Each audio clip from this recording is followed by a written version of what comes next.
Hello everyone, welcome to my blog. आज थिला मोर प्रथम डंगा भसा। पंचुकर शेष दिन में आम डंगा भसई था। डंगा भसवाक मत भारी भल लगे। तेणु मुझे मो झीआरी बाहर गलु गाँव में क्या घरे कदली गछ होती। कदली गछ खोजु खोजु शेष में आमको कदली गछटी मिलगला।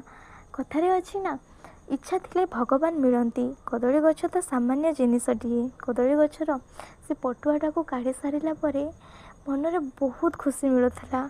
जेपरी गछर फूलटे फुटी उठिले जो खुशीटा फुटी उठे, मो मुहर से फूल भली फसटे फुटी उठुला।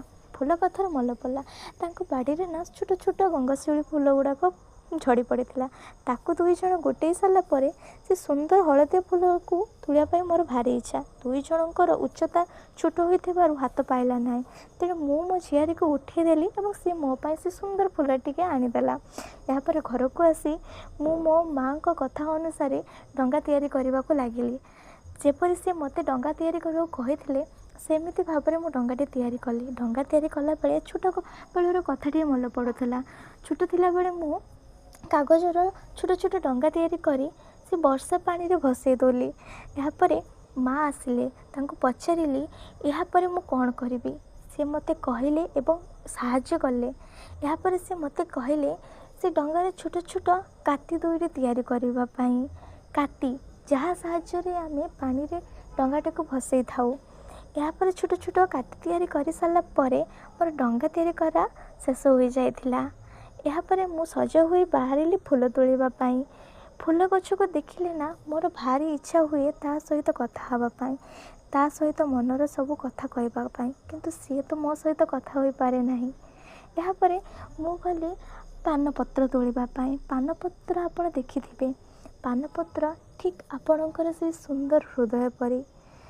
पानपत्र जदि आपण के देखि कि जानी ना, ताकू निश्चित भाव में तोड़ी नहीं आपणकर मनर मनीष को देवे।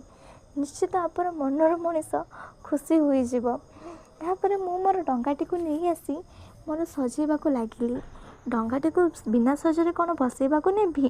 ताकू पान गुआ चाउल फूल धूप थी सुंदर भाव में सजई मु पोखरी की चलिली। आपण शुणुंट डंगा भसाती कहीं कौन पाई आम डंगा भसई थाउ। पूर्व काल रे साधव पुओ माने निजर बोईता नहीं अन्य देश को व्यापार वाणिज्य करने को जाऊले। से साधव पुओ मानकर स्मृति को मन रखापी आम डंगा भसई थाउ। डंगा भसैला कह जाए आकामा बोई पान गुआ थोई, पान गुआ तोर मासक धर्म मोर। यह कही आम डंगा भसई थाउ। जदि आपको भिडियोटी भल लगी लाइक कमेंट सब्सक्राइब करेंगे। रहिले।